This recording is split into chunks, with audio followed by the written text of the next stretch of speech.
Fall We have to go 1994, now. They're Abilene, coming. Texas. Who's The coming? fence post The stood men from the crooked in town. the afternoon We have to sun. run. Weathered wood splitting at the top where decades of Texas wind had worn it down. Walter Hayes gripped the replacement post with both hands, his 75-year-old knuckles white against the grain. The ranch stretched out behind him, modest acreage he'd bought 50 years ago with his first veterinary salary. Honest land, quiet land. His grandson's truck appeared on the dirt road, dust trailing like a question mark. Michael stepped out holding an envelope. The way he carried it, stiff and formal, told Hayes everything before the boy opened his mouth. "Grandpa," Michael said, "I got accepted. Marine Corps." Hayes drove the post into the hole. The thud echoed across empty pasture. He'd known this was coming. The boy's father had served, his father before him. Now the circle was coming around again, the way it always did. "Your mother, no. She asked me to talk to you first." Hayes wiped his forehead with the back of his hand. Sweat and dirt mixed there, the smell of work he'd done 10,000 times. Behind Michael, the sun was beginning its long descent toward the horizon. Golden light painted everything the color of memory. "Let me tell you something, son," Hayes said, "about the only time in my life I disobeyed a direct order, and why it was the most important decision I ever made." He walked past Michael toward the house, toward the safe he kept in his study. The old metal box held things he rarely touched. A diary with cracked leather binding. A photograph so faded the faces had become ghosts. A medal most people wouldn't recognize, presented not by the Army, but by something called the German-American Peace Foundation in 1985. "This story starts in November 1944, Hayes said, spreading the items on his desk. "When I was 25 years old and stationed at a place most people never heard of." Michael leaned forward, the recruitment letter forgotten in his hand. "I thought I wanted war," Hayes continued. "Thought that's what made a man. I was wrong about a lot of things back then." He picked up the photograph. 6 wooden barracks behind barbed wire, guard towers at the corners. The compound looked like any other POW facility from that war, unremarkable, except for what happened there. "It started with a complaint," Hayes said, "a simple complaint that changed everything." The old man's eyes went distant, seeing past the walls of his study, past 50 years of silence, back to a cold November morning when the world was still at war. November 1944, Camp Barkley, Abilene, Texas. The train arrived at dawn. Corporal Walter Hayes stood in formation with the other guards watching steam billow from beneath the boxcars.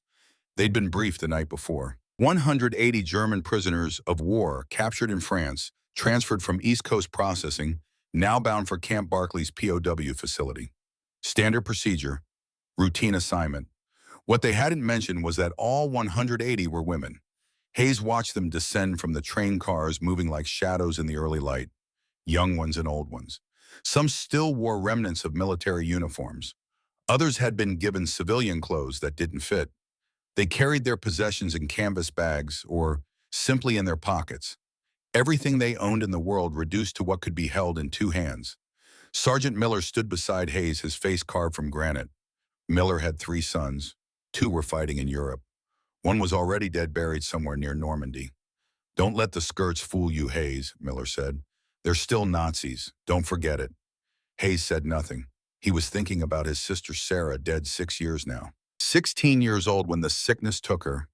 The doctors called it idiopathic insomnia, a fancy name for, "We don't know why she can't sleep." He'd sat with her those final months, watching her fade hour by hour, night by night, until there was nothing left but exhaustion and then nothing at all. These women had that same look, hollowed out, eyes too large in their faces. Lieutenant Grace Morrison stepped forward, clipboard in hand. She was 30 years old, career Army, and held herself like someone who'd proven herself 1,000 times and would prove herself 1,000 more. The brass had assigned her to oversee the female POW compound, a woman to watch women. It made sense on paper. "Listen up," Morrison said, her voice carrying across the assembly area. "Geneva Convention minimum standards. Nothing more, nothing less. No fraternization, no personal conversations. They are enemy combatants. You will treat them as such." The women were marched to the compound on the north end of the base, 6 barracks constructed from surplus lumber and salvaged planks. Tar paper roofs, 12-foot barbed wire fence surrounding the perimeter. Guard towers at each corner, though two remained unfinished. The whole setup had been thrown together in 3 weeks when Washington decided Camp Barkley would house overflow POWs. Hayes pulled night watch. The assignment nobody wanted. 2,200 hours to 0600, walking the perimeter while the world slept. But Hayes didn't mind. He'd never been good at sleeping anyway, not since Sarah died. That first night, he learned the sounds of the compound. At 22:30, the lights in the barracks dimmed but didn't go dark. Security protocol. Always maintain visibility. The generator near the fence coughed and stuttered every few minutes, diesel engine protesting the cold. At 2300, a supply truck rumbled past on the nearby road, shaking the wooden structures. At midnight, someone in Barrack C started coughing, a wet sound that didn't stop for 20 minutes. Hayes walked his circuit boots crunching on gravel. Through gaps in the barracks walls, he could see movement. Women shifting on their bunks. The bunks were stacked 3 high wooden frames with canvas stretched across them. No mattresses. 2 blankets per person. If supply was good, one if it wasn't. Every time someone turned over, the whole structure groaned. The sound reminded Hayes of Sarah's bed, how it would creak when she'd finally given up pretending to sleep and just sat there staring at the wall, too tired to move, but too wired to rest. 3 nights into his rotation, Hayes noticed the woman. She stood near the window of Barrack A during his 0200 pass. Older than most of the others, maybe mid-30s. Dark hair pulled back. She wasn't looking out at the compound. She was just standing there, vertical, while everyone else tried to sleep. The next night she was there again. Same position, same 1,000-yard stare. By the 5th night, Hayes started keeping a log. He told himself it was professional diligence. Document everything. But really, he was trying to understand a pattern he'd seen before. 2,200 hours. Lights dimmed. Bob Durham. Coughing begins in multiple barracks. 22:15. Generator noise spikes. Movement increases. 2,300. Truck route passes. Entire compound shifts. 0100. Artillery testing from Fort Hood 60 miles away. Faint but audible. 0300. Guard change, boots on gravel. More movement. 0500. First light. Women begin sitting up, giving up on sleep entirely. Morning roll call on day 7 confirmed what Hayes had been tracking. The women swayed as they stood in formation. One leaned against another for support. A younger one, maybe 19, misjudged her step and stumbled forward before catching herself. Her eyes were dark hollows in a pale face. Morrison walked the line checking counts. She noticed the swaying but said nothing. Hayes stood at attention beside Miller. The older sergeant shook his head. "They're playing us," Miller muttered. "Looking for sympathy, extra rations, better quarters." Hayes watched the young woman sway again. She looked exactly like Sarah had looked 3 months before the end. That same emptiness, that same silent scream. And after roll call, the older woman from the window stepped forward. She spoke English with a heavy accent, but clearly enough to be understood. "We cannot sleep." Morrison stopped. "What?" "We cannot sleep. Not at night, not in day, please." Morrison's jaw tightened. "You have shelter. You have blankets. You have food." Dismissed. The woman stood there a moment longer, then nodded and returned to formation. She didn't look surprised. She looked like someone who'd expected exactly that response. Hayes couldn't let it go. That night during his 0200 PSN, he did something that violated every protocol in the book. He walked to the window of Barrack A and tapped softly on the frame. The older woman appeared. Up close, Hayes could see the lines around her eyes deeper than they should have been. Intelligence in her gaze. Wariness, too. "I need to know," Hayes whispered. "How long has it been since you slept?" She studied him for a long moment. Guards didn't ask questions like that. Guards didn't ask questions at all. 2 weeks, she finally said. "Some longer. We are breaking." "Why didn't you say something sooner?" "Who listens? We are enemy." Hayes felt something crack open in his chest, some wall he'd built after Sarah died. "I'm listening. Tell me everything." So she did. Her name was Margaret. Everyone called her Maggie. She'd been a nurse in the German army, captured near Caen during the Normandy breakout. Before the war, she'd worked at a hospital in Munich. She had family there, though she didn't know if they were still alive. She explained about the noise, how it never stopped. The generator, the trucks, the distant artillery, the coughing, the creaking bunks, each sound yanking them back from the edge of sleep over and over, until their minds couldn't tell the difference between waking and sleeping anymore. And the lights, always the lights, never true darkness, always that dim glow painting shadows on the walls, making rest impossible. The bunks, Maggie continued, they are hard, canvas only. Every movement everyone hears. Someone turns, everyone wakes. Like, she searched for the word, like prison, like torture without touching. Hayes thought about Sarah, how she'd described it near the end. The world too loud, her skin too sensitive. Her mind too aware of every tiny sensation until there was no escape, no rest, just endless wakefulness, stretching toward a horizon that never came. I believe you, Hayes said. Maggie's eyes widened. You believe it, my sister. She had a condition. She couldn't sleep either. It killed her. Something passed between them in that moment. Recognition. Shared understanding of a specific kind of suffering that most people never witnessed. I'm going to try to help, Hayes said. I can't promise anything, but I'll try on. He spent the next day building his case. Real data, measurements, facts that couldn't be dismissed as sentiment. He borrowed a light meter from the engineering corps and measured the barracks illumination. 58% of full daylight, far above the minimum needed for security. He documented the noise timeline across 8 nights, averaged a disturbance every 3 to 4 minutes between 220 and 0600. He got one of the POWs, a woman named Dorothy who'd been an engineer in civilian life, to sketch the bunk construction. The diagram showed how the 3-tier design amplified every movement, creating a resonance effect. He noted medical observations, fainting incidents per week, coughing fits, visible tremors during roll call.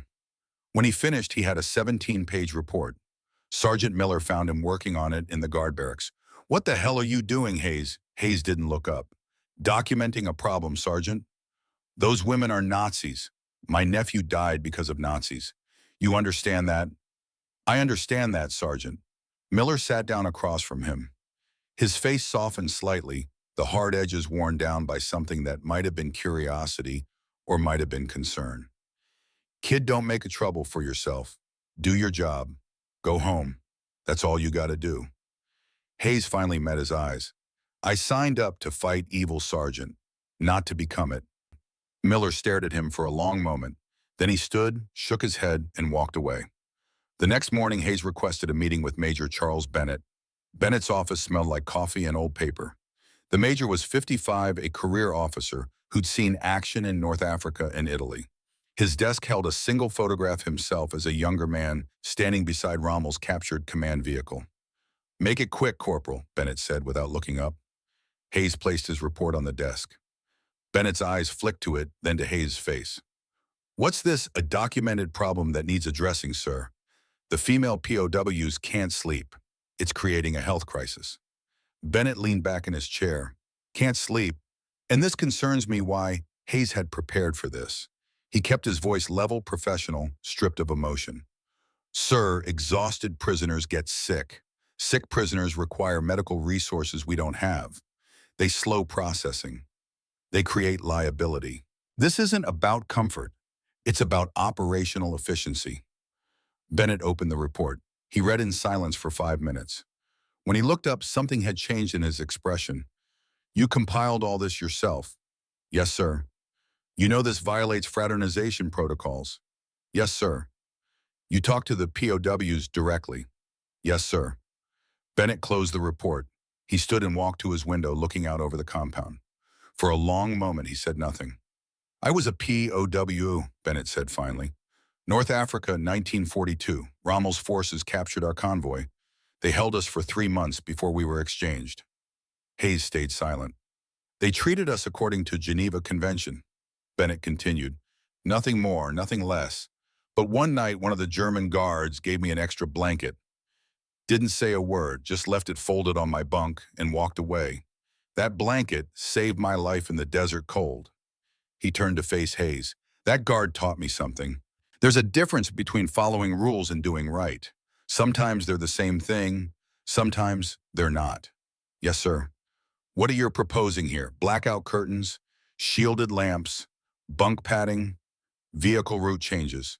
You understand the optics, the political blowback. Yes, sir, but I also understand that if we let these women deteriorate, we're no better than the people we're fighting. Bennett smiled a thin, tired smile. You got balls, Hayes. Stupid balls, maybe, but balls. He sat back down and pulled out a requisition form. I'm approving your recommendations, but there are conditions. You take full responsibility. Anything goes wrong, it's your career, not mine. You sure you want this? Hayes didn't hesitate. Yes, sir, I'm sure. Then get it done. Hayes saluted and turned to leave. Oberon, Bennett called after him. That German guard who gave me the blanket, I never learned his name. Never got to thank him. Don't make the same mistake. If you do this, own it. Be proud of it. Yes, sir. Word spread through the guard barracks before Hayes even made it back. By evening mess, everyone knew. The looks ranged from confusion to disgust to outright hostility. He overheard two guards talking near the latrine. Hayes is helping the Nazis now. Heard his sister died or something. Maybe he's got issues. Issues is right. My brother's in the Pacific, and this guy's tucking in Krauts. Hayes kept his head down and focused on the work. Morrison was less subtle. She cornered him outside the quartermaster's office the next morning. What the hell do you think you're doing, Corporal? Following the major's orders, ma'am. You went around me, directly to Bennett. The issue required command-level decision-making, ma'am. Her face flushed red. This is a mistake. A huge mistake. When this blows up in your face, don't expect sympathy from me. Understood, ma'am. She leaned closer. They're the enemy, Hayes. The people who started this war. The people our boys are dying to stop. You remember that. Every day, ma'am, but they're also people who can't sleep. I remember that too. Morrison walked away without another word.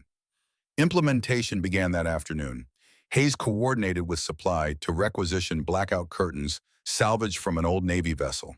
He worked with the engineering corps to fabricate lamp shields that would reduce light output by 60% while maintaining minimum security visibility. He arranged for canvas padding and wool blankets to be layered and tied to the bunk frames, creating makeshift mattresses that would muffle sound. The hardest part was the vehicle route change. He had to negotiate with the Transportation Command to divert their late-night supply runs around the women's compound. It took 3 phone calls and 1 veiled reference to Major Bennett's authority before they agreed.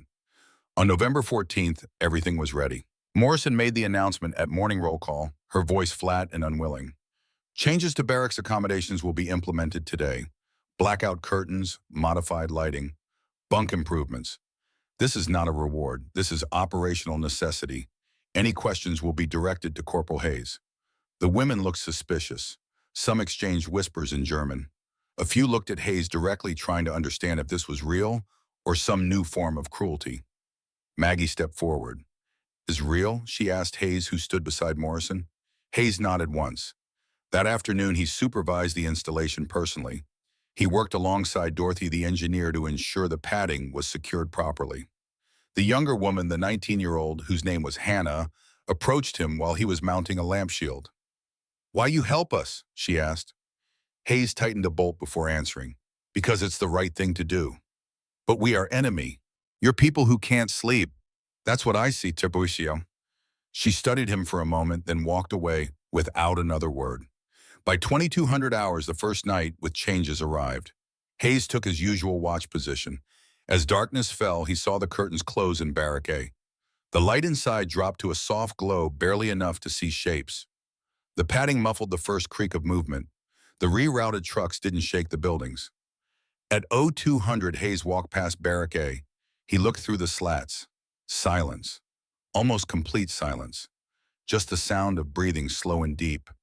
Maggie stood near the window, her role as the first night watcher. She saw him and nodded once. A gesture of acknowledgement, of gratitude, of something that transcended the barbed wire between them. Hayes nodded back. For the first time in 2 weeks, the women of Camp Barkley slept. And Hayes, walking his lonely circuit under Texas stars, felt something he hadn't felt since Sarah died. Purpose. The next morning at roll call, the difference was obvious. The women stood straight, eyes clearer. No one swayed. No one stumbled. Bennett observed from a distance, arms crossed. When the formation was dismissed, he caught Hayes's eye and gave the smallest nod of approval. Morrison said nothing. But that night in the guard barracks of Higrogs, Hayes heard the whispers, the resentment, the accusations. He'd crossed a line that couldn't be uncrossed, made himself other, different, suspect. Sergeant Miller was the only one who spoke to him directly. Kid Miller said, sitting on the bunk across from Hayes, "You got guts. I don't agree with what you did, but I respect that you did it." "Thank you, Sergeant." "Don't thank me yet. This ain't over. Not by a long shot." Miller was right. 3 days later, the first newspaper article appeared. Local reporter got wind of special treatment for Nazi POWs. The headline read, "Camp Barkley Coddles Enemy Women." The article was short on facts, but long on outrage. The phone call started that same afternoon. Angry citizens, concerned congressmen, veterans groups demanding explanations. Hayes knew the real fight was just beginning. But that night, as he walked his watch, he heard something that made it all worthwhile. In Barrack C, someone was singing softly, a lullaby in German, and around her the sound of steady breathing, of sleep, of rest finally found. Hayes thought about Sarah, about the promise he'd made to her in those final days when she could barely speak, that he'd never let anyone suffer like she suffered, not if he could prevent it. He'd kept that promise.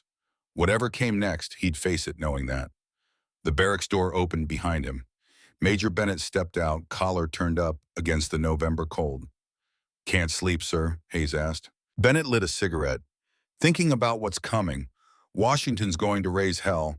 Morrison's filing complaints. The local community's turning on us." "Yes, sir." "You still think it was worth it?" Hayes looked at the darkened barracks, at the silence that meant peace for 180 souls who'd known nothing but wakefulness for weeks. "Yes, sir, I do." Bennett smoked in silence for a moment. "Good, because tomorrow everything gets harder." The old major walked away, leaving Hayes alone with his watch and his thoughts. Inside the compound, the women slept. Outside the wire, the war continued. And somewhere between those two truths, Walter Hayes stood guard, keeping the night watch over people who'd been enemies just weeks ago, but were now something else. Something more complicated. Something human. The wind picked up, carrying the smell of dust and diesel and distant rain. Hayes pulled his coat tighter and kept walking. This was only the beginning. Viết tiếp part 2 theo dàn email với độ dài 4.000 từ 13-29. Orchestrated Cinematic Narrative Continuation Meeting. Structural and Audience Specifications. Week 3, November 1944. Dr. Patterson's report landed on Major Bennett's desk like a grenade without the pin pulled. Hayes stood at attention while Bennett read through the medical documentation, the only sound in the office, the rustle of paper, and the distant clatter of typewriters from the admin building.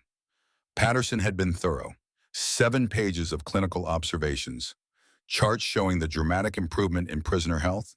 Average sleep duration increased from 2 to 3 hours per night to 6 to 7. Fainting incidents dropped from 12 cases per week to 1. Blood pressure readings normalized. Mental acuity restored. The science was undeniable. Bennett set down the report and looked at Hayes. "You asked Patterson to document this?" "Yes, sir. Thought we'd need evidence." Smart thinking. Bennett leaned back in his chair. Unfortunately, evidence doesn't always matter when politics gets involved. He slid a newspaper across the desk. The Abilene Reporter. The headline screamed in bold type, "Camp Barkley Coddles Nazi Women POWs." Below it, a subheading, "Local Hero's Nephew Died at Normandy While Base Pampers Enemy." Hayes scanned the article. Anonymous sources, allegations of luxury accommodations, comparisons to American soldiers freezing in foxholes overseas. The reporter had done their job well, hitting every emotional nerve designed to spark outrage. "Phone's been ringing off the hook," Bennett said. "Congressman Wilson's office called twice yesterday. Veterans groups are organizing. Even got a call from some Baptist church ladies wanting to know why we're giving Nazis better treatment than their boys get." "What do we tell them, sir?" "The truth doesn't sell newspapers, Hayes. The truth is boring. Blackout curtains and padded bunks don't make good copy. But Nazis sleep in luxury while our boys die. That's a headline." Morrison entered without knocking. Her face was flushed, her jaw set in that way Hayes had learned meant trouble. "Sir, I need to speak with you about the prisoner accommodations." Bennett gestured to a chair. Morrison remained standing. I've been fielding calls all morning from concerned citizens. The mayor wants a meeting. The county commissioners want an explanation. This is becoming a public relations nightmare. What would you recommend, Lieutenant? Roll back the changes. Return to standard protocol. Before this gets worse. Hayes felt his stomach drop. Bennett's expression revealed nothing. The medical data suggests that would be inadvisable, Bennett said carefully. Sir, with respect, this isn't about medical data anymore. This is about optics, perception, political reality. Those are the same arguments the Nazis used, Lieutenant. Optics over humanity. Morrison's face went white. Sir, I am not a Nazi. No, but you're willing to let people suffer because of what others might think. That's its own kind of cowardice. The silence that followed could have shattered glass. Morrison turned on her heel and walked out. The door didn't quite slam, but it was close. Bennett rubbed his temples. That could have gone better, he muttered. Sir, if this is going to damage your career. My career's already shot to hell, Hayes. I'm 55 years old. I'll retire in 5 years regardless. But you're 25. You've got your whole life ahead of you. You need to think about that. Hayes thought about Sarah, about those last weeks when she'd begged for help, for sleep, for relief that never came, about the promise he'd made at her grave. I've thought about it, sir. I'm in. Bennett studied him for a long moment, then nodded slowly. All right then, dig in. It's going to get rough. It got rough fast. By week 4, the local newspaper was running daily updates.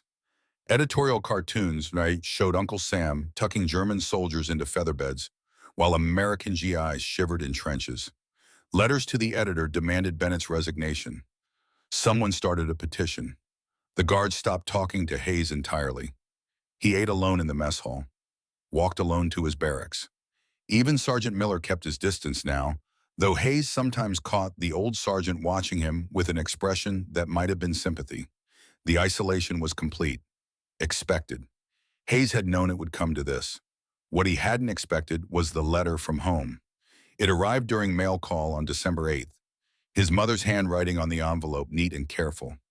Hayes opened it in his bunk, away from curious eyes. The first paragraph hit like artillery. Your father read the newspaper articles. He's very angry. Says you're bringing shame on the family. That helping Nazis makes you a traitor to your country and to your sister's memory. Hayes had to stop reading. Put the letter down. Breathe. His father had never understood Sarah's illness, called it attention-seeking, told her to stop being weak. Even at the funeral, he'd refused to cry, as if tears would admit to some fundamental failure of character. Hayes picked up the letter again. But I want you to know something, Walter. I've been thinking about Sarah a lot lately, about how nobody listened to her, how nobody believed her suffering was real. And I think if she were here, she'd be proud of what you're doing. She'd understand that kindness isn't weakness, that seeing suffering and choosing to relieve it, even when everyone tells you not to, that's the strongest thing a person can do. His mother's words continued, but Hayes couldn't see them clearly anymore. His vision had gone blurry. Your father will come around eventually, or he won't. But I raised you to do what's right, not what's easy. I believe in you, son, no matter what anyone says. Hayes folded the letter carefully and tucked it into his shirt pocket over his heart. He had one person in his corner. That would have to be enough. December 16th arrived like a thunderbolt. The news spread through the base before breakfast. German offensive in the Ardennes. Massive assault. Allied lines broken. American forces surrounded. The words bulge and breakthrough and catastrophe echoed through every conversation. The male POW compound erupted in celebration. Hayes could hear them from his guard post cheering and singing. For 3 years they'd been prisoners, defeated, demoralized. Now suddenly hope. The Reich striking back. Maybe the war wasn't lost after all. The American Guard's mood turned black. Hayes saw it in their faces during formation. Anger, fear, rage, looking for a target. They'd been told this war was almost over, that Germany was finished. Now everything felt uncertain again. That afternoon, Miller pulled Hayes aside near the motor pool. Kid, you need to be careful. Always am, Sergeant. No, I mean really careful. Some of the guys are talking about how you're too friendly with the Krauts, about teaching you a lesson. Hayes felt ice in his stomach. Who? Doesn't matter, just watch your back. And maybe don't walk alone after dark. Miller walked away before Hayes could respond. That night, Hayes's watch felt different, the darkness heavier, every shadow a potential threat. He kept his hand near his service pistol and stayed alert, scanning not just the POW compound, but the areas where guards might hide. Nothing happened, but the threat lingered in the air like cordite. The telegram arrived at Bennett's office on December 18th. Hayes only knew about it because he saw Morrison leaving the major's office with a tight smile. She looked at Hayes as she passed and said 4 words. "It's over, Corporal." Bennett called Hayes in an hour later. The telegram sat on his desk. Official War Department letterhead. Hayes could read it from where he stood. Suspend non-essential POW accommodations pending review. Stop, Congressman Wilson. Washington wants the changes reversed, Bennett said. Effective January 1st.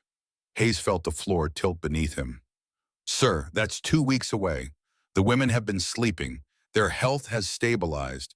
If we reverse now, I know, but orders are orders. Sir, you said yourself that following orders isn't always the same as doing right. Bennett's face was carved stone. I also said I'm a soldier, and soldiers follow orders even when they disagree. What about the medical data? What about Geneva Convention? Geneva Convention requires minimum standards. We've met those. Everything else is discretionary. Hayes stood there, mind racing. 2 weeks, 14 days, then back to the lights, the noise, the sleeplessness. Back to watching women slowly break apart night by night. I can't do this, sir. Bennett looked up sharply. Excuse me? I can't be the one to take it away. I can't look them in the eye and dismantle everything we built. Then you'll be court-martialed for refusing orders. Yes, sir. I know. The silence stretched between them like barbed wire. Get out of my office, Hayes. Think about what you're saying. Hayes saluted and left. That night was the longest of his life. He sat in the guard barracks after his watch alone in the dark. The other bunks were empty or occupied by men who pretended he didn't exist. The December cold crept through the walls.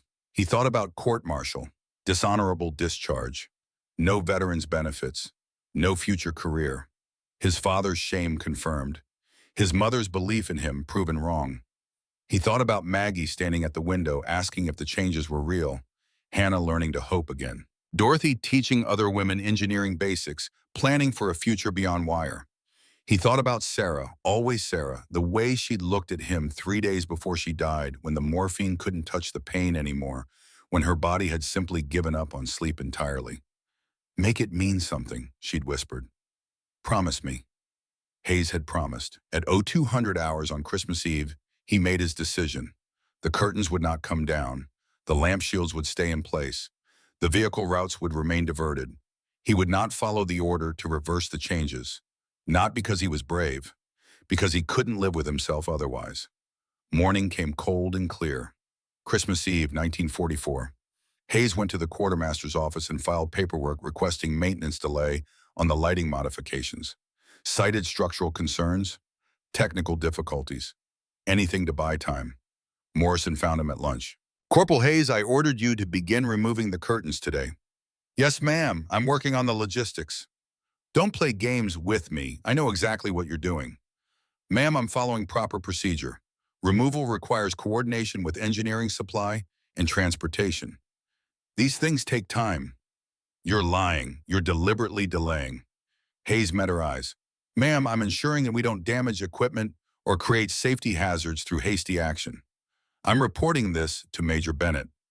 That's your prerogative, ma'am. She leaned close, voice dropping to a hiss. You're throwing away your career for people who would have killed you without hesitation. Do you understand that? What I understand, ma'am, is that I have to live with my choices, and I can live with this one. Morrison stormed off. Hayes knew he had maybe 24 hours before the hammer fell. Christmas Day dawned gray and cold. Bennett summoned Hayes to his office at 0900. Morrison was already there, standing at attention. Her face was triumph. Corporal Hayes, Bennett began, Lieutenant Morrison reports that you are deliberately sabotaging orders to reverse prisoner accommodations. True. No point in lying now. Yes, sir, I cannot in good conscience execute those orders. Cannot or will not. Both, sir. Bennett's face was unreadable. You understand the consequences. Yes, sir. Court-martial, dishonorable discharge, criminal record, no future. And you're willing to accept that Hayes thought about Sarah, about Maggie, about what his mother had written, about the kind of man he wanted to be. Yes, sir. I'd rather have no future than live knowing I had the power to prevent suffering and chose not to. Morrison stepped forward. Sir, this is insubordination. Clear-cut violation of Article 92. I request you file formal charges immediately. Bennett held up a hand. Isam. Lieutenant dismissed. Morrison blinked. Sir, I said dismiss, Lieutenant, now. She looked between Bennett and Hayes, then saluted stiffly and left. The door closed with deliberate force. Bennett waited until her footsteps faded down the hall. Sit down, Hayes. Sir, I'd prefer to stand. That wasn't a suggestion. Sit. Hayes sat. Bennett pulled out a bottle of whiskey from his desk drawer, poured 2 glasses, slid one across to Hayes. I can't drink on duty, sir. Today you can. That's an order. Hayes picked up the glass. Bennett drank his in one swallow. You just put me in an impossible position. I know, sir. I apologize for that. Don't apologize. You did exactly what I would have done at your age. What I should do now, but don't have the balls for anymore. Hayes said nothing. Here's the situation, Bennett continued. If I court-martial you, I can sleep at night. If I don't, I violate direct orders from Washington. Either way, my career is over. Yeah, sir, you don't have to protect me. Shut up and listen. Bennett poured another whiskey. I've been thinking about that German guard, the one who gave me the blanket. I never knew his name, never learned what happened to him. But I know one thing, that single act of unauthorized kindness saved my life, and I never got to thank him. He looked directly at Hayes. I won't make that mistake with you. From his desk drawer, Bennett pulled a file folder. He opened it, revealing a medical report. Dr. Patterson is going to submit an updated evaluation. It will state that reversal of the current sleeping arrangements would constitute cruel and unusual treatment under Geneva Convention Article 29. That article requires adequate rest and shelter. It supersedes congressional suggestions. Hayes stared.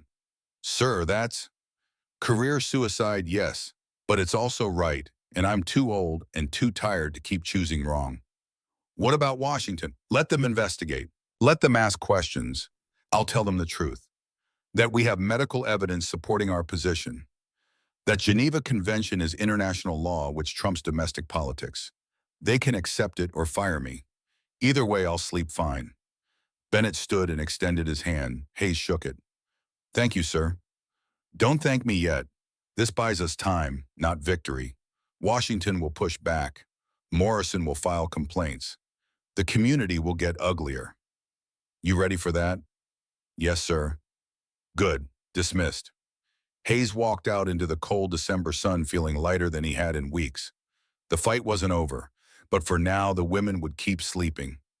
He didn't see Morrison watching from across the compound, her face a mask of cold fury. January came with ice. The newspaper coverage intensified. National papers picked up the story. Texas base defies orders to coddle Nazis. Radio commentators weighed in. Letters poured into the War Department. Congressman Wilson began formal inquiries. Hayes's family received threatening mail. Someone threw a rock through his parents' window with a note attached, Traitor's family. Inside Camp Barkley, the tension became physical. Hayes was shoved in the mess line. Found his bunk tipped over one night. Someone poured salt in his coffee. The male POWs heard about the women's accommodations and demanded equal treatment. When denied, they organized work strikes. Operations slowed. Efficiency dropped. The guards blamed Hayes for everything. Only Sergeant Miller still acknowledged him, though even that was brief. A nod, a warning glance, small gestures that said, be careful. Hayes was careful, but he couldn't be everywhere. January 10th, 01:30 hours. Hayes was walking his normal route when he smelled smoke. Not cigarette smoke, not the generator. Something bigger, something wrong. He ran toward the women's compound. Flames were visible through the windows of Barrack C. Orange light flickering, smoke pouring through gaps in the walls. Hayes didn't think, didn't follow protocol, just acted. He grabbed the fire axe from the nearest guard post and smashed through the barracks door. Heat and smoke hit him like a fist. Women were screaming, stumbling toward exits.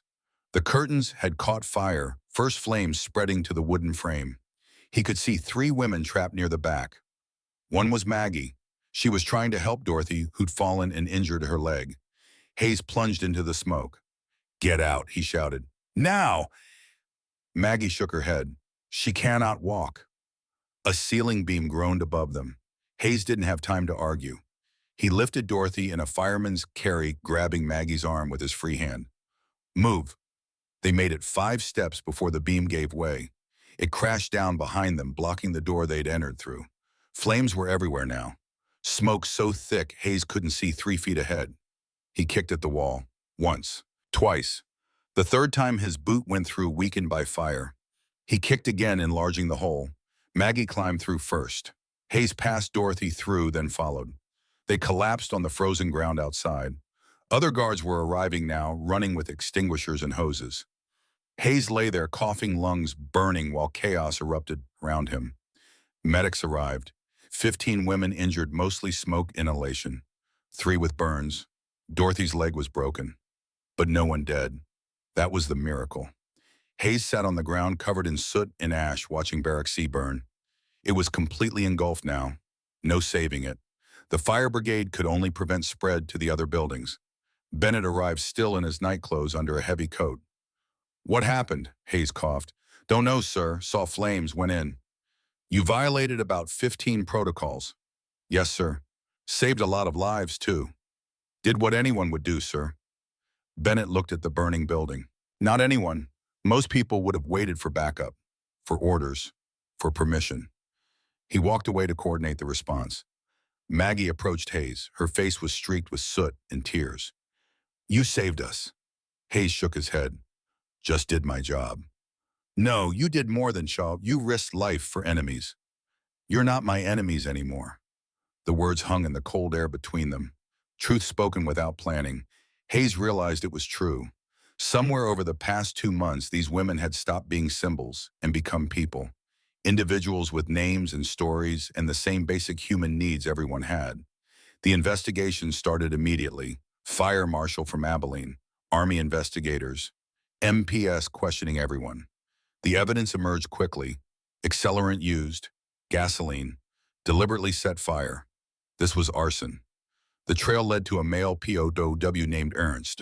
They found traces of gasoline on his uniform. A guard remembered seeing him near the women's compound earlier that evening, which was unauthorized. Under interrogation, Ernst confessed. But deeper investigation revealed something worse. Ernst had help from the American side. Someone had provided tools, wire cutters to breach the fence, a distraction to draw guards away, gasoline from the motor pool. The trail led to Corporal Davis, a guard from Texas, whose brother had died at Anzio. The arrest happened at dawn. Hayes watched from the guard barracks as MPS led Davis away in handcuffs. Davis saw Hayes watching and spat on the ground. "Traitor," Davis shouted. "You're as bad as them." The military tribunal convened within a week. Davis was tried first. Hayes had to testify. He described the rescue, the fire, the injuries. The prosecutor was efficient and merciless. "Corporal Davis, you provided aid and comfort to a POW attempting to murder other prisoners." Why Davis's lawyer objected to the characterization. The judge overruled. "Because they don't deserve comfort," Davis shouted. "My brother died because of Nazis, and this base is tucking them in at night like their guests. It's wrong. So you decided to burn them alive." "I decided to remind people what war is, what they are." The verdict came quickly. Guilty. 15 years at Fort Leavenworth Military Prison. Ernst's trial was more complicated. He was a POW technically under German military authority. But the attack had targeted other POWs, which created jurisdictional questions. Eventually, he was found guilty and transferred to a disciplinary facility for high-risk prisoners. The trials changed something in Abilene. The local newspaper that had been so hostile ran a new story. The headline read, "Hero Corporal Saves POWs from Fire Set by Fellow American." The article emphasized that Hayes had risked his life for people he could have let die. That Davis, not the German women, was the real threat. Letters to the editors shifted. Not all of them, but enough to create momentum. A farmer whose son had died at Normandy wrote a piece that got reprinted statewide. I lost my boy to Germans. I have every right to hate them. But Corporal Hayes showed us what makes America different. Not cruelty, not revenge, decency, even to enemies, especially to enemies. If we become what we're fighting against, my son died for nothing. The community began organizing. Church groups donated funds to rebuild barracks. See, local contractors volunteered labor. It became a project, a collective act of conscience to counter the act of hate. Hayes supervised the reconstruction. The new barracks was built better than the original. Improved insulation, acoustic dampening in the walls, properly installed lights with built-in shields, even individual storage cubbies for personal items. The women helped where they could, painting, organizing supplies, small tasks that gave them purpose and ownership. On January 20th, the new barracks was completed. Bennett called an assembly. Women POWs and guards. Even Morrison attended, though she stood in the back with her arms crossed. What happened here, Bennett began, was a test, not of the prisoners, of us, and I'm proud to say most of us passed. He called Hayes forward. Corporal Walter Hayes, for courage in the face of dangers and moral conviction in the face of pressure, I'm awarding you the Army Commendation Medal. Hayes stood awkwardly while Bennett pinned the medal to his uniform. The women applauded. Even some of the guards joined in, though not all. After the ceremony, Hayes inspected the new barracks one final time. Maggie found him there checking the lamp shields. Morrison stood nearby, allowing the brief conversation. Thank you, Maggie said, for everything, for Sarah too. Hayes looked up. How do you know about Sarah? Dr. Patterson told Dorothy. Dorothy told me. You did this because of your sister. She would be proud. Hayes's throat tightened. I hope so. You are a good man, Corporal Hayes. Don't let anyone tell you different. Morrison cleared her throat. Time's up. As Maggie walked away, Hayes felt something shift. The weight he'd been carrying since Sarah's death had lightened somehow. Not gone, but bearable. That night, he walked his watch under cold January stars. The new barracks glowed softly from within.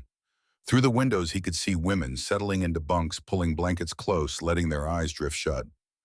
Sleep. Simple, essential human sleep.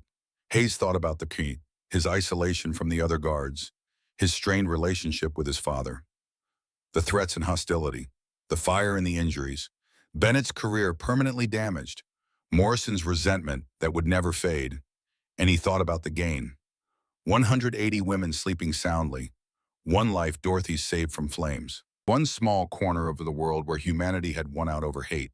The math was simple. It had been worth it. Via tia part ba teo jan I mo vo dozai bongin to mui ba ba mui ba. Orchestrated bongin word narrative, part ba with emotional climaxes and plot twists. February mo ngin chincham bon mui lam. The war was dying, though it refused to die quietly. News from Europe filtered into Camp Barclay in fragments. The Rhine crossing, Soviet troops approaching Berlin, German cities reduced to rubble. Every morning brought fresh reports of collapse, retreat, surrender. The 1,000-year Reich was measuring its remaining life in weeks. Hayes watched the male POW compound from his guard tower. The celebration after the Ardennes offensive had lasted 3 days. Now those same men sat silent in their barracks, staring at nothing. Reality settling in like frost. The women's compound was different. Quieter, but not empty. Hayes could see them during exercise periods walking the perimeter, talking in small groups. They weren't celebrating Germany's collapse, but they weren't mourning it either. Something more complicated played across their faces. Relief mixed with dread. Relief that the war would end. Dread about what they'd return to. Major Bennett had implemented new programs. Rehabilitation through education. Dorothy taught engineering classes using borrowed textbooks and scavenged materials. Maggie organized basic medical training. Even Lieutenant Morrison had softened enough to approve education supplies, though she still avoided eye contact with Hayes.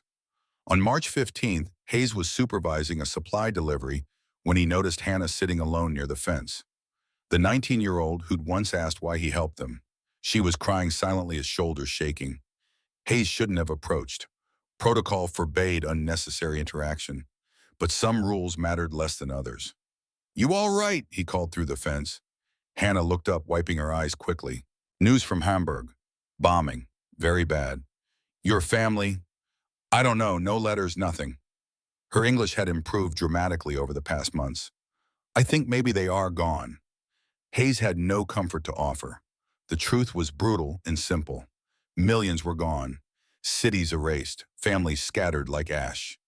I'm sorry, he said, because there was nothing else. Hannah nodded. You are good man, Corporal Hayes. Even when we are enemy, you see us. Not many people do that. She walked away before he could respond. That night, Hayes thought about what she'd said, about seeing people instead of symbols. It seemed like such a small thing, basic human decency. But in war, apparently basic decency became revolutionary. April 30th arrived with spring rain. The news broke during evening mess. Hitler dead. Suicide in his Berlin bunker. The Fuhrer who'd promised eternal glory had chosen a coward's exit. The American guards erupted in cheers, attacks. Men who'd been hostile to each other for months united in celebration. Someone produced a hidden bottle of whiskey. Toasts were raised. Songs were sung. Hayes slipped away to the women's compound. The reaction there was muted. Some women sat in stunned silence. Others wept. A few of the older ones, the true believers, refused to accept it as fact. Propaganda, they insisted, ways.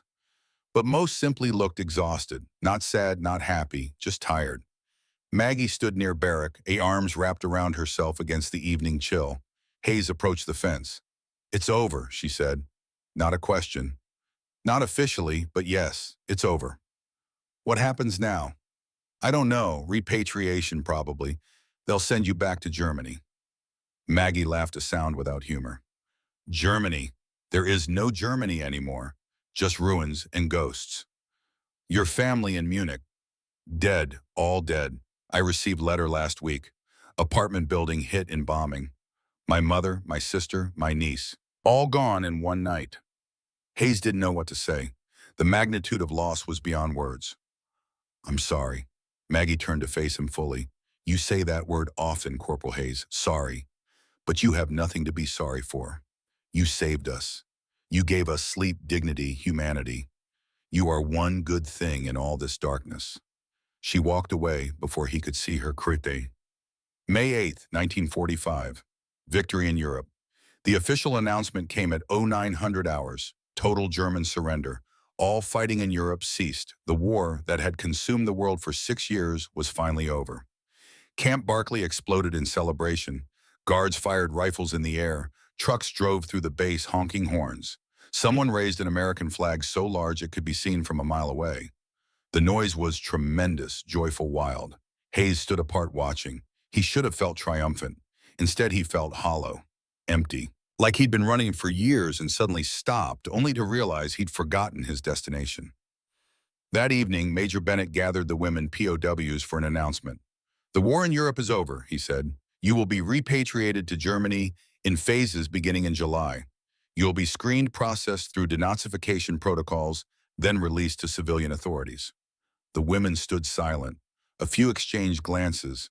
Most just stared at the ground. I know you're scared, Bennett continued. I know Germany isn't the country you left, but you'll survive. You're stronger than you think.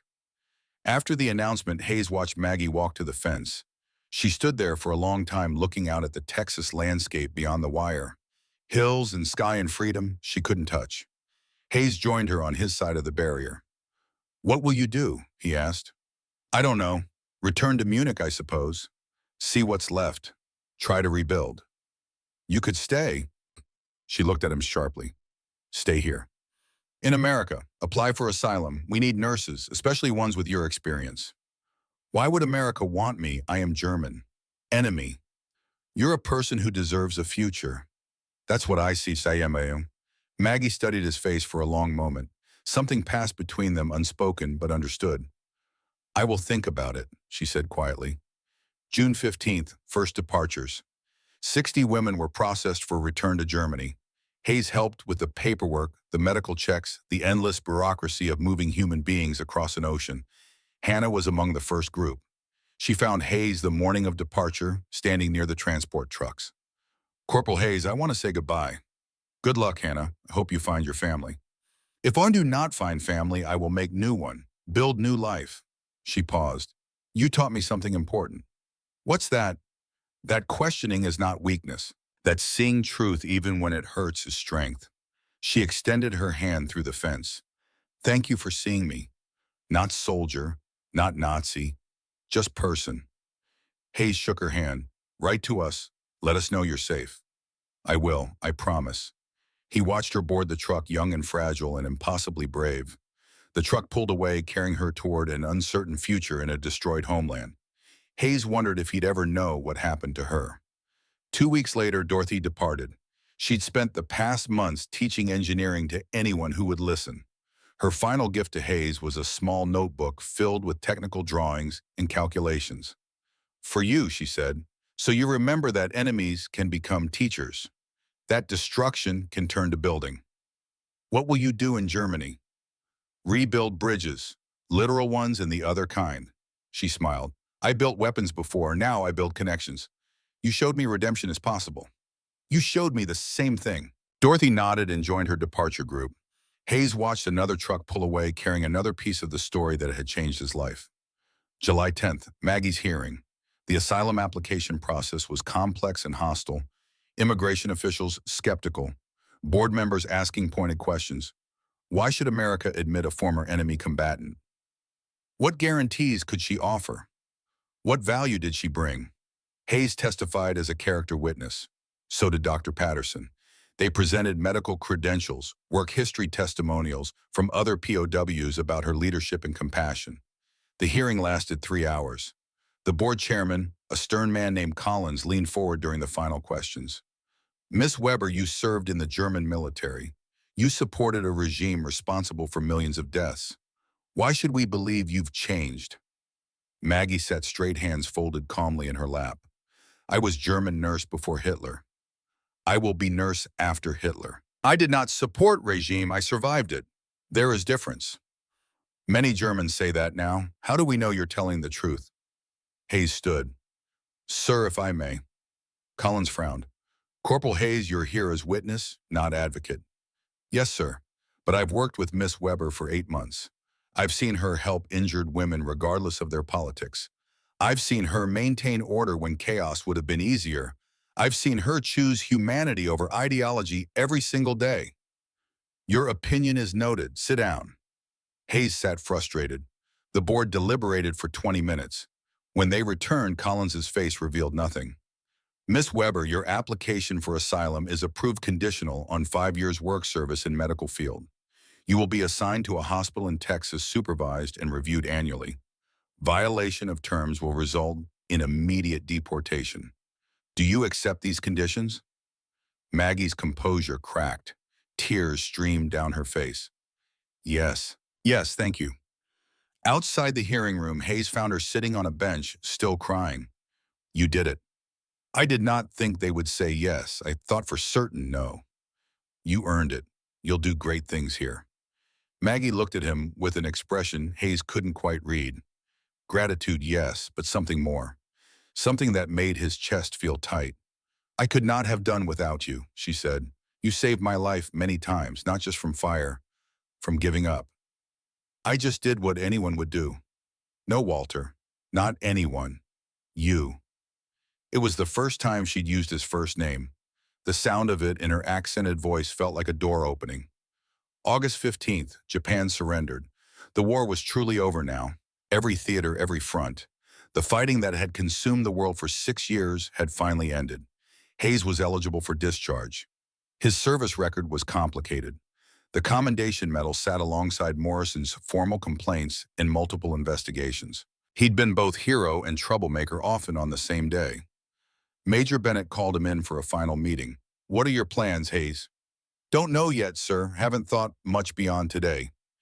You should use the GI Bill. Get an education. Build something. Hayes had considered it. Before the war, he'd dreamed of veterinary school, working with animals instead of people. The quiet nobility of healing without words. Texas A&M has a good veterinary program, Bennett said. I could write you a recommendation. After everything that happened, the disobedience, the investigations, Bennett smiled. Because of everything that happened, you showed moral courage when it mattered. That's rarer than people think. Hayes applied to Texas A&M that week. He was accepted for the January 1946 term. September 1945. Last departures. The final POW group left Camp Barkley on a cool autumn morning. The women's compound was dismantled piece by piece, barracks emptied, fences removed. The space that had held so much suffering and redemption returned to bare Texas earth. Hayes walked through the empty compound one last time. In Barrack C, the rebuilt one, someone had written on the wall in chalk. They slept here. We helped. W.H. September 1945. He didn't remember writing it. Must have been during the construction, some unconscious need to mark what had happened here. Lieutenant Morrison found him staring at the words. Corporal Hayes. Ma'am. A long silence stretched between them. I was wrong about you, Morrison said finally. You were right. I'm sorry it took me this long to say it. Hayes turned to face her. Her usual rigid posture had softened slightly. You did what you thought was right, ma'am. We all did. I did what was safe. You did what was right. There's a difference. She extended her hand. You'll make a good veterinarian. Animals are lucky to have you.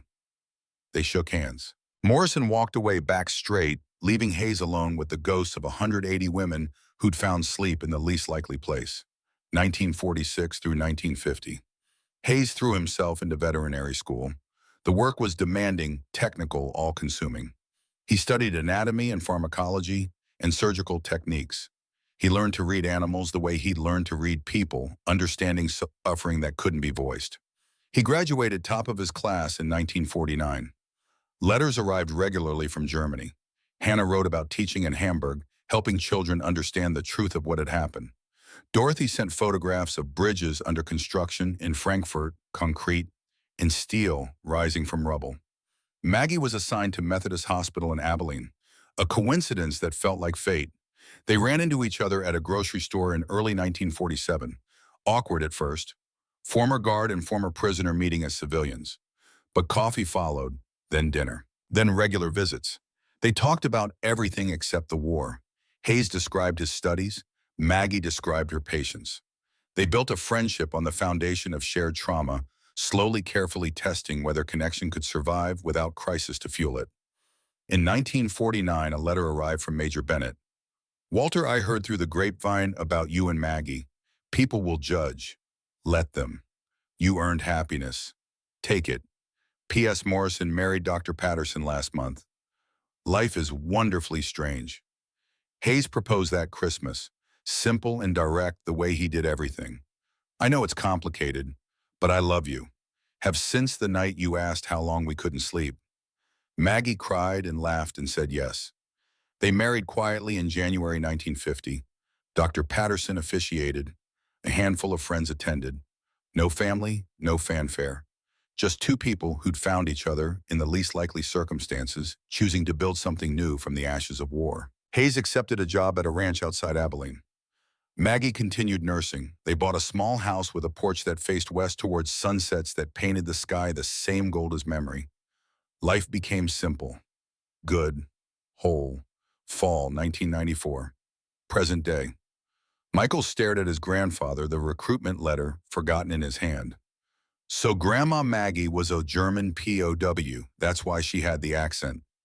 That's why. And you risked everything to help her. To help all of them. Hayes nodded. Not because I was a hero, because I couldn't live with myself if I didn't.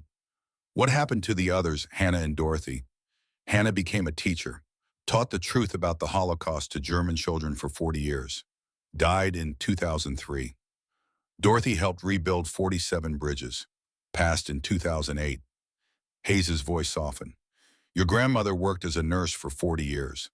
Delivered over 3,000 babies. Saved more lives than I can count. She died 2 years ago, Michael said quietly. Best thing that ever happened to me meeting her. Even under those circumstances. Especially under those circumstances. Michael looked at the recruitment letter. What do you think I should do, Grandpa? Can't tell you that, son. It's your choice. But I'll tell you what I learned. Whatever you do, do it with a clear conscience. If you get orders that are wrong, have the courage to refuse them. If you see suffering you can prevent, don't look away. That's a lot to live up to. Not really. It's just being human. which is harder than it sounds but simpler than people think. Hayes stood, joints creaking. Come on, want to show you something.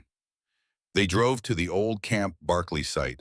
Most of it was gone now, reclaimed by scrubland and development, but a historical marker remained along with a small museum. The plaque read Camp Barkley POW Facility 1943 to 1946. Site where Corporal Walter Hayes demonstrated that humanity transcends conflict. His actions remind us that courage is not just fighting enemies, but protecting their dignity. Sleep is a human right, not a privilege. Margaret Weber Hayes, 1985. Inside the museum, glass cases held artifacts. Hayes's original logbook pages yellowed but preserved. A section of blackout curtain, photographs of the barracks, letters from Hannah and Dorothy, the commendation medal Bennett had awarded. A young museum guide approached, then stopped when she recognized Hayes. Oh my goodness, you're him. You're Walter Hayes. Just here to show my grandson. We have so many questions. Would you be willing to do an interview for our oral history project? Hayes shook his head gently. Appreciate it, but no. Just wanted the boy to see where it happened. The guide nodded, disappointed but respectful, and left them alone. Hayes and Michael walked to where Barrack C had stood. Nothing remained now except grass and Texas sky. The wind moved through the space like breath. Right here, Hayes said. This is where they slept. 180 women. Most I never knew their names, but every night when I went home to your grandmother, I remembered them. Sleep is a gift. Never take it for granted. Michael was quiet for a moment. Grandpa, I have something to tell you. What's that? I'm not joining the Marines. Hayes turned to face his grandson fully. I've been thinking about what you said, about doing what's right, not what's easy. And I realized something. I don't want to fight. I want to help. Michael took a breath. I'm applying to medical school. I want to be a doctor, like Grandma was a nurse. Help people. Hayes felt emotion swell in his chest, threatening to overflow. Maggie would have been so proud. Was proud somewhere. Son, that's the best decision you could make. You're not disappointed. Disappointed you're choosing to heal instead of hurt, to build instead of destroy. That's everything I tried to teach you. They stood together in the empty field where so much had happened, where suffering had been relieved, where enemies had become people, where a young corporal had learned that courage sometimes meant disobeying orders and living with the consequences. Do you regret any of it? Michael asked. Hayes considered. While following orders, never. Losing friendships with the other guards.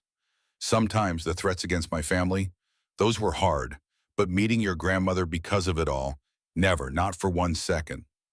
What was the hardest part? Choosing, making that first decision to help when everyone said don't. Everything after flowed from that, but that first moment of choosing conscience over compliance, that's what changed everything. They walked back to the truck. The sun was setting, painting the landscape in shades of amber and gold. The same light that had illuminated this place 50 years ago when Hayes had walked his night watch.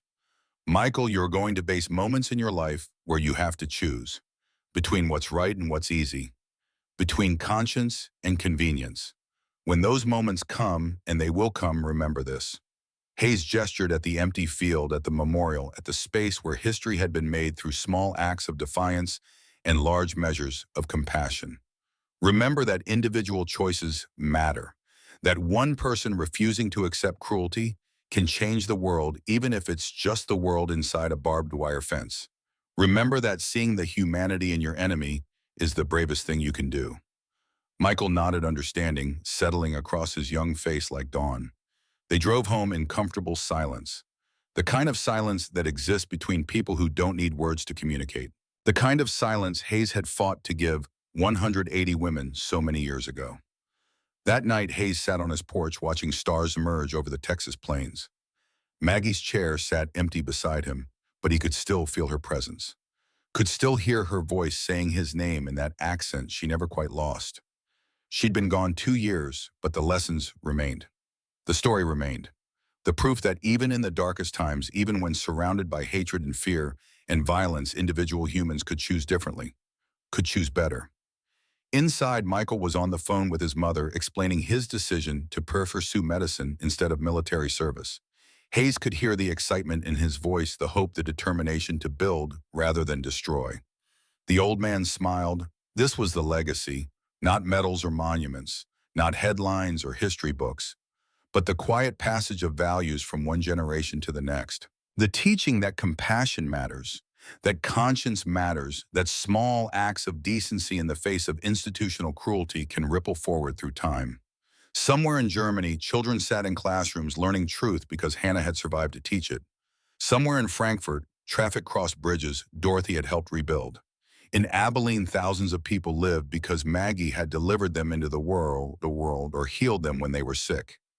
And now Michael would carry it forward, would heal in his own way, would make his own choices when the moments came. Hayes closed his eyes and let the night settle around him. In the darkness behind his eyelids, he could see them all. Sarah young and suffering. Maggie at the window asking if the changes were real. Hannah stumbling at roll call, Dorothy sketching diagrams, Bennett making the hard choice. Morrison finally admitting she'd been wrong. All the moments that had led him here. All the choices that had defined not just his life, but the lives of hundreds of others. It had been worth it. Every consequence. Every connaisse. Every lonely night and hostile glare and threatened career. Worth it for the simple gift of sleep given to people who had no right to expect kindness from their captors. Worth it for the chance to prove that humanity could survive even war's attempts to destroy it. The stars wheeled overhead, ancient and indifferent, but Hayes wasn't thinking about stars.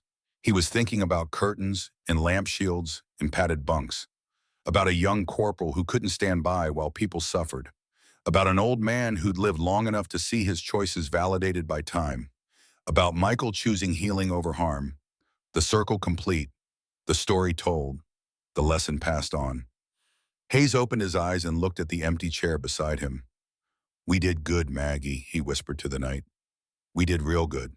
The wind carried his words away, across the plains toward the place where Camp Barkley had stood, toward the ghosts of 180 women who'd found rest when they'd expected only torment.